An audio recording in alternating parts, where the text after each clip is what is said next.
प्रेम से बोलिए सतगुरुदेव की जय। बंदी छोड़ कबीर साहेब की जय। बंदी छोड़ गरीबदास जी महाराज का जय। स्वामी राम देवानंद जी गुरु महाराज की जय। बंदी छोड़ सतगुरु रामपाल जी महाराज की जय।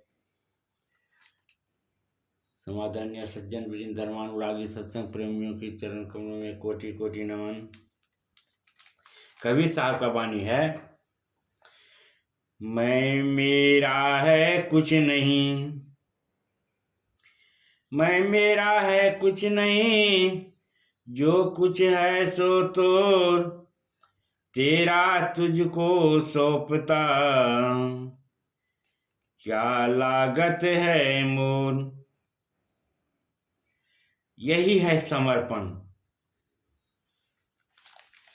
समर्पण के बिना मन को एकाग्र करना बहुत कठिन है, क्योंकि समर्पण के अभाव में अंतस में सांसारिक उधेड़ बुनों की हलचल इतनी अधिक होती रहती है कि मन संसार के चिंतन में खोकर रह जाता है। समर्पण कहते हैं प्रभु की राजी में राजी हो जाना।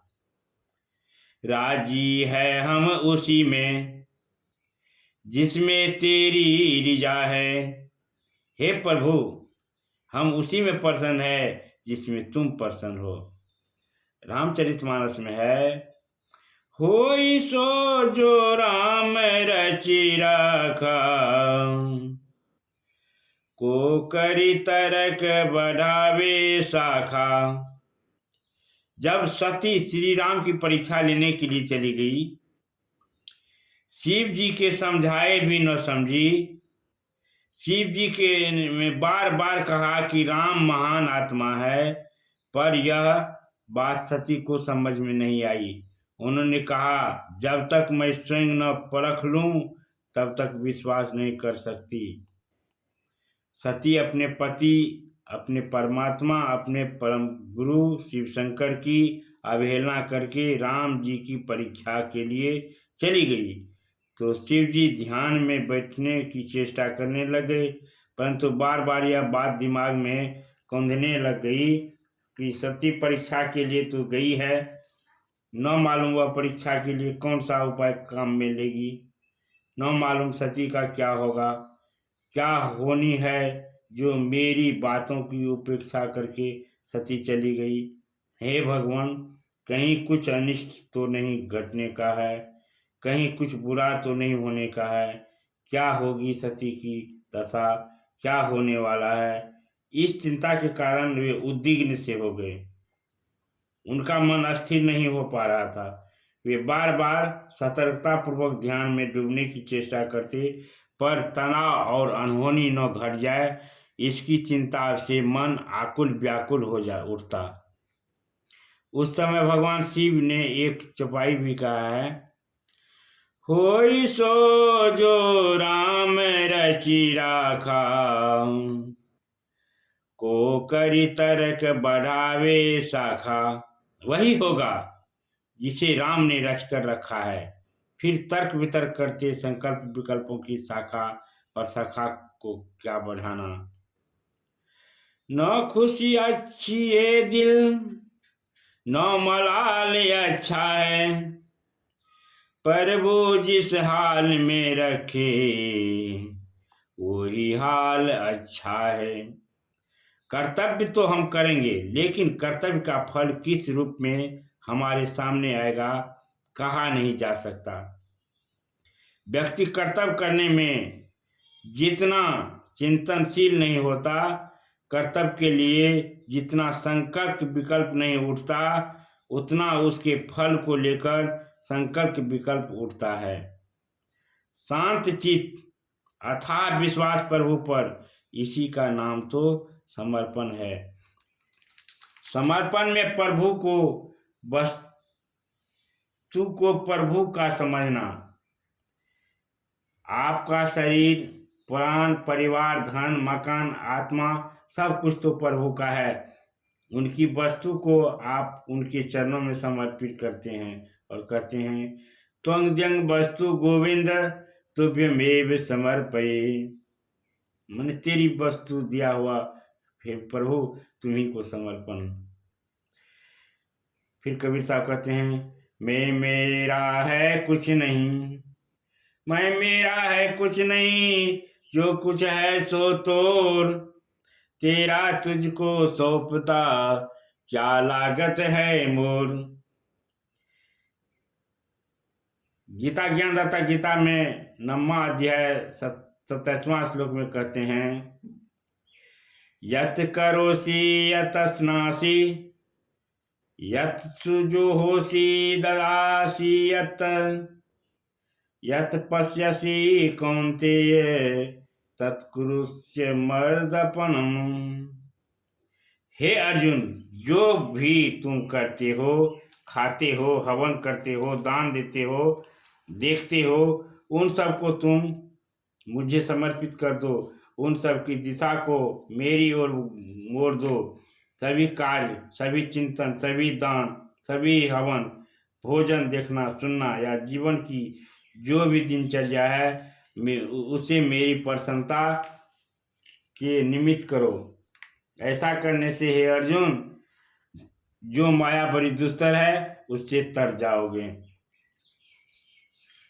माया नाच नाच नचा कर रखती है, हम लोगों को झूठ में फंसा कर रखती है, असत्य को सत्य भास कराई, दुखदाई को सुखदाई दिखलाई। जो मेरा नहीं है, जो मेरा हो नहीं सकता, उसे मेरा समझाई है माया। अनादिकाल से हम लोग एक ही भोग में डूबे रहते हैं।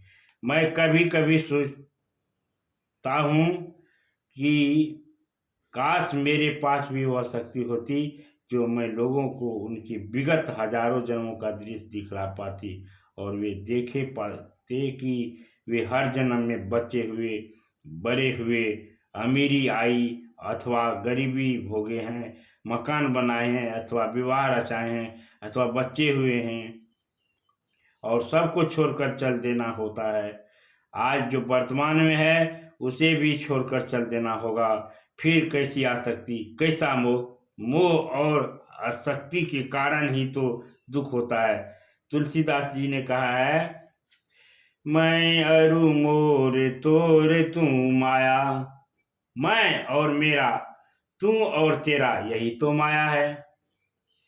यह माया अनादिकाल से हम लोगों के पीछे लगी है। सभी जानते हैं कि वहाँ पर कुछ भी किसी का नहीं होता, फिर भी उसके लिए लोग पाप करते हैं, झूठ बोलते हैं, अशांत होते हैं, व्यथित उग्नि होते हैं, संकल्प विकल्प के आंधी थपेड़ों में पड़ते हैं और दुख होते हैं। चाहे भक्ति के मार्ग से चलोगे तो भी कर्तव्य करना जरूरी है और ज्ञान के मार्ग से चलोगे तो भी कर्तव्य करना जरूरी है। गीता ज्ञानदाता ने कहा है कि कोई भी व्यक्ति कर्म किए बिना नहीं रह सकता, कर्म करना ही पड़ता है, परंतु उसे कर्म में आसक्ति नहीं होनी चाहिए। गुरु गोविंद सिंह जी ने कहा है, क्या कोई ऐसे भक्त हैं जो उन जन कल्याणार्थ अपनी बलि देने के लिए प्रस्तुत हो, जो जन कल्याणार्थ देवी के समक्ष अपनी गर्दन झुका देने के लिए सहमत हो, जो खुशी खुशी देवी की खुशी के लिए अपनी गर्दन को चढ़ा देने के लिए प्रस्तुत हो। हजारों की संख्या में उनके शिष्यगण थे, सब के सब एक एक करके अपना सिर झुकाते गए, अपने सारी नीची करते गए, अपनी आंखें नीची करते गए। उनसे 5 एक एक करके उठे और देवी के कार्य में अपने आप को उत्सर्ग कर देने की सहमति जताई। गुरु गोविंद सिंह जी उन 5 को अंदर ले गए। फिर एक चित्कार सुनाई पड़ी और खून की नदी बहती हुई दिखी। 5 भक्तों ने अपनी बलि देने की इच्छा की और उनकी बलि दे दी गई। वे पंच प्यारे कहलाए। वस्तुतः उनकी बलि नहीं दी गई थी। कहते हैं गुरु गोविंद सिंह जी ने मेढा की बलि दी थी। मेरे मन में यह संदेह हमेशा रहता है कि गुरु गोविंद सिंह जी ने सच में मेढों की बलि दी थी। नहीं,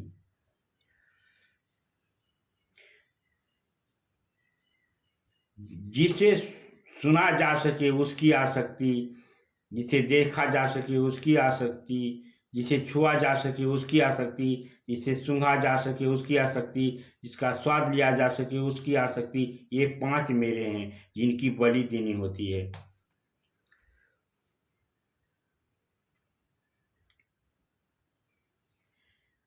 और जब 5 आसक्तियों की बलि दे दी जाती है तो वह गुरु का प्यारा बन जाता है, परमात्मा का दुलारा बन जाता है।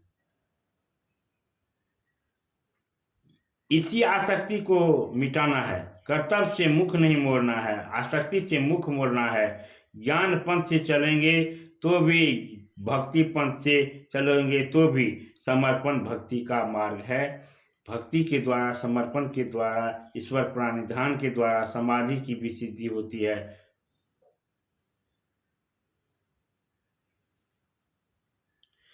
प्रेम से बोलिए सतगुरुदेव की जय।